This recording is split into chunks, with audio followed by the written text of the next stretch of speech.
This has to be one of the most underrated vehicles in World of Tanks console, and of course we are talking about the Conway. This tank is unbelievably good in the right hands, and of course it has two different modes that you can use it in, or at least two different variants of the Conway. You can have this high alpha damage gun, which is the one I always like to play with. It has just ridiculous alpha for what it is. It gets AP and Hesh rounds, so you have the ability to either A, pretty much pen everything, or B, pen most things but for way more damage, and that's really what I like using the Conway with. You do have a smaller gun that can do 400 alpha, but at the end of the day, when you have the choice between 600 and 400, I'm going to pick the 600 every day of the week because it's just more fun. And during the time that we played this, I decided that I was going to use the big gun, so that's what we're going to be showcasing today. We've got two replays. The first one is a fantastic one where we kind of play pretty aggressively in this tank. The only problem is that when you start playing aggressively with the tank that has no armor, if you're familiar with the FV4005 or at least coming up against it, you'll know that you can pen it pretty much everywhere, and unfortunately that is the same case for the Conway. This vehicle is the one that leads up to the FV4005, so there's no surprise in the fact that this one also too gets no armor and is a prime target for artillery pieces, as you're about to see, instantly losing 700 hit points to the artillery, which is just fun and balanced in, I believe, the M4043, if I'm right in thinking. It might have been the M5355, but super annoying either way. And yeah, a little bit disappointing that we got hit for the amount that we did, but then again, I'm not that surprised if the tank actually hit that we lost so much health. Now we go for some shots on the AMX-30. I'm then thinking the artillery is going to be kind of sat there waiting for us to get spotted again, and unfortunately that's the case. I get behind this hill hoping that maybe we can avoid the shell. It's kind of a slim angle for him to be able to hit us from. If we kind of extrapolate from where he was actually at previously, could probably find out where he is, but I'm not that bothered at the moment since we're just trying to farm up these people that have pushed way too aggressively on the western side of the map. Now this position here is really nice to use when you're using a tank like this because you have pretty good reload. The damage per minute is very good. You can do 600 damage every like 8 seconds, which for the most part, fantastic. And of course, if you then decide that you want to fire some of those Hesh rounds, it means in 8 seconds you can do 800 alpha damage, which is amazing, and it's going to completely change how you'd be expecting to be using it. But yeah, I really do enjoy using this tank, and that's really where we're hoping to go. Now, having done 3,600 damage, I'm really hoping that we can push out some more on some of these opponents. It's not necessarily guaranteed since we are pushing up against some of these TDs. Obviously you don't want to get hit by any of them, and if they are loading HE, which you should always do if playing up against the Conway, then yeah, it's not very fun at all. Now we go for a little blind fire, unfortunately doesn't hit, but that's not a big problem since, you know, we have the reload speed in this to be able to consistently deal damage. So you can fire. You don't necessarily have to kind of worry about reserving ammunition in this because you're not really ever limited by ammo, which is great because the fact that you are in some tanks is just horrible. You'll note in this replay that we can only actually traverse our tank kind of 90 degrees either side, so we've got 180 degrees of rotation of the turret, which is good if you were a kind of a non-turreted tank destroyer, but remember the smaller gun has the ability to turn all of the way. So as one negative of using this big gun over the smaller gun, or at least one of the few negatives of using the big gun over the smaller gun. Of course, the smaller gun probably more consistent, I guess, and you reload a lot quicker, meaning you can get more tracking assist damage and stuff like that, but we're not really after that. We're after the big damage that we can hopefully deal with a tank like this with a big gun. Obviously picking up 4,800 damage so far. We've also got a decent amount of assistance in nearly 1,400 assistance, which is good. So the view range of this tank is pretty okay, and of course you can use that to your own advantage. So already picked up 6,000 combined damage, which is lovely, and it's really what you want with tanks like this, especially if you're going for your marks of excellence or anything like that. And having the alpha that we do is really nice. Unfortunately, we don't manage to actually deal any damage to the 268 version 5 because I was actually auto-aiming, and as soon as he died, obviously going into the ground since we weren't actually fully aiming. Now we've got a little bit of a job to do because there is a Super Conqueror on full health. Maybe we'll be able to get one shell into him before he gets taken out, and we can secure ourselves maybe past 5,000 damage, but we'll have to see. Because whether or not I'm playing this 100% correctly in this scenario, I don't know. Since the Super Conqueror is losing his hit points pretty quickly, and hopefully we'll be able to get some damage, and then I realise, damn it, he's behind the rock, and it looks like we're not going to get any, which is disappointing, but then again, it is what it is. You're not the fastest tank in the Conway, so I'm not expecting to have progressed that fast and to that extent, to the point where we're able to pick up the last scraps of damage.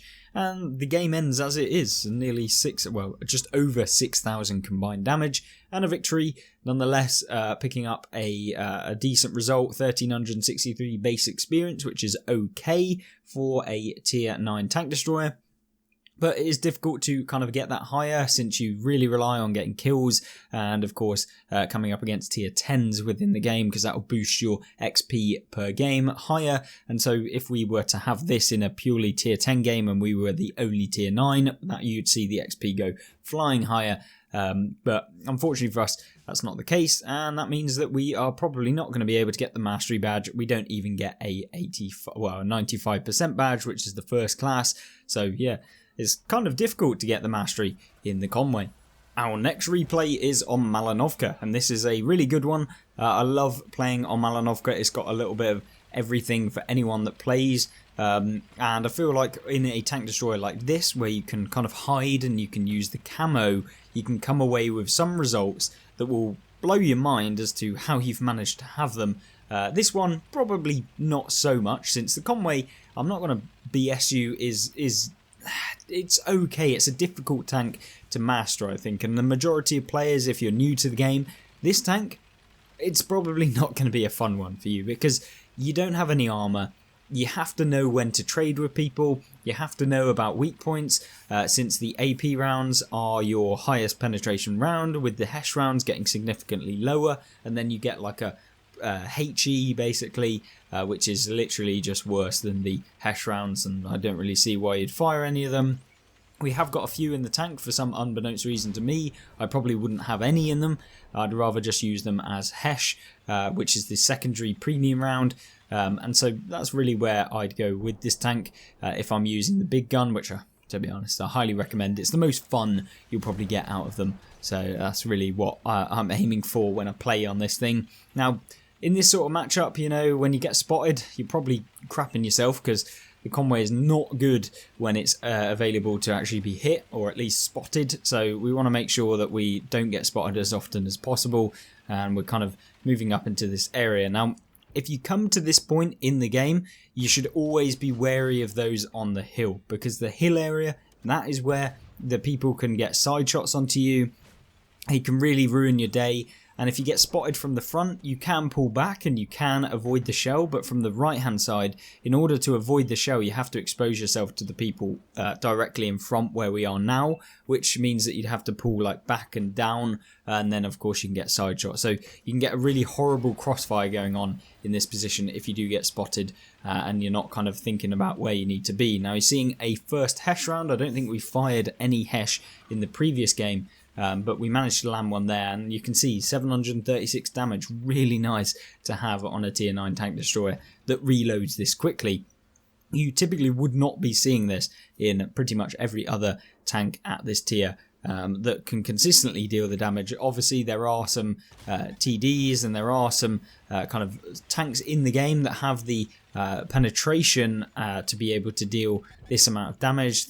Well, I don't even know that there are that many TDs that can deal this much damage. Things like the Object 704 and some of the Soviet tank destroyers and the Chinese tank destroyers maybe, but the good thing about this is it gets the flexibility of having that turret, and there's not very many. Imagine this is basically like the tier 8 equivalent. Like we've showcased the Charioteer before, but this really is essentially like a tier 9 Charioteer. You've got to play it like a bit of a passive tank that really relies upon just being able to fundamentally just find opponents out in the open and farm them down, and of course farm any of the lightly armoured tanks with those Hesh rounds if possible.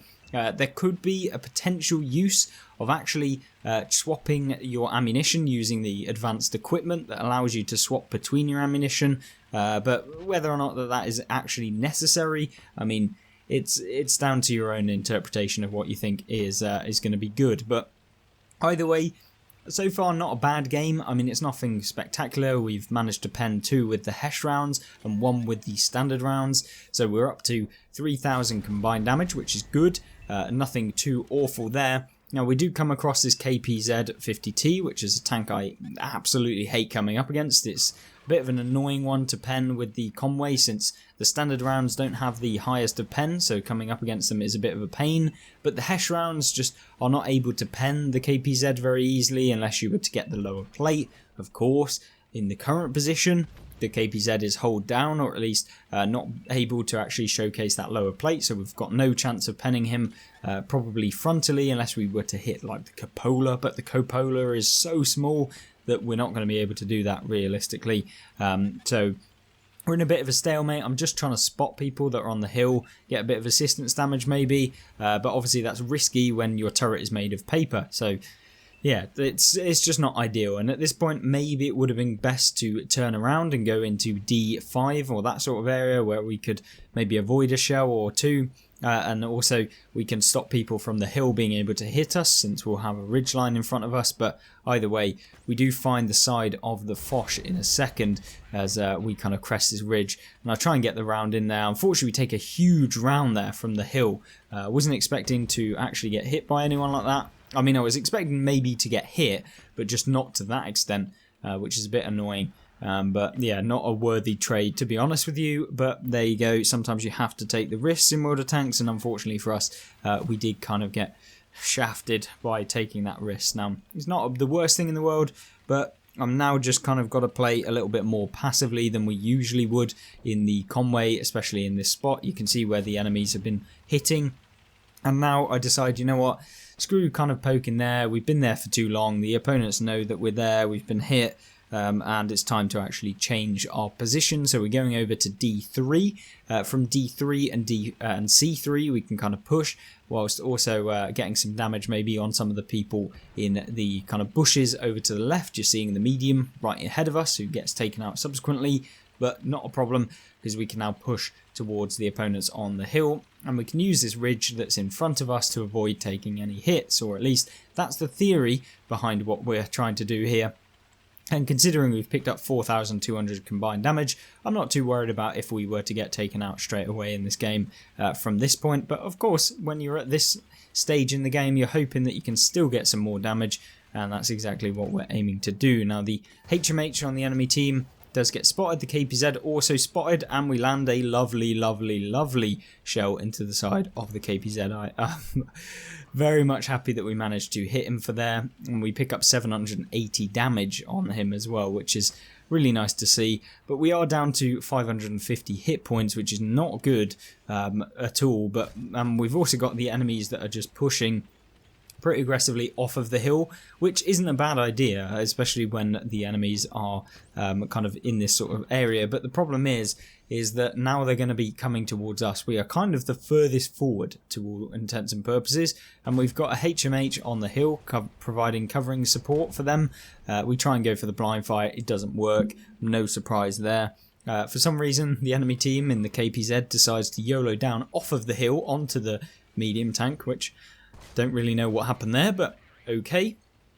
We find out that the SU-130PM, who was the person that hit us earlier, does get spotted, and we land one into him. So I'm assuming maybe the SU-130 was firing HE. I'm not entirely sure, but I'm assuming that maybe that was him. And then unfortunately we don't manage to pen the M451 Super Sherman, but instead we actually set him on fire, because, you know, dealing 200 damage and setting him on fire should be completely balanced, the fact that we didn't even pen him. But at this point I'm thinking, well, it's looking like we're going to win. We've done 6,000 damage now combined, and at this point it's just a case of trying to find some more damage. For the most part, if you're in this sort of position, you probably want to be thinking about avoiding any more damage. We somehow managed to hit the E5, but we do get taken out by that SU-130, which isn't the best idea, but at the end of the day I was just trying to get some more damage, and unfortunately only 30 damage came out of it. But either way, it's looking like we are going to win, and we do. So really nice game to actually have in World of Tanks, and of course hopefully showcasing that you don't have to play these overpowered tanks all of the time. You can play tanks like the Conway, you can play tanks like the Charioteer. There's tons of vehicles that aren't like super overpowered that I think are really good in the game, and they'll yield you so much fun. And it's always fun when you're like the underdog, I suppose, and you come out with the results that you'd be hoping to have. And yeah, I just really enjoyed playing the Conway, and it's one of my favourite tier 9 tank destroyers, purely because it has that kind of Hesh rounds and the standard rounds that you can use, and you can choose which ones you think are going to be best in each scenario. But other than that, hopefully you did enjoy this video. If you want to check out some more, we've got loads, as I'm sure you're aware. I think we're coming up to like 800 uploads at this point, so absolutely madness. But yeah, thank you very much for joining me on this channel, and I hope you'll join me in the next one. Goodbye.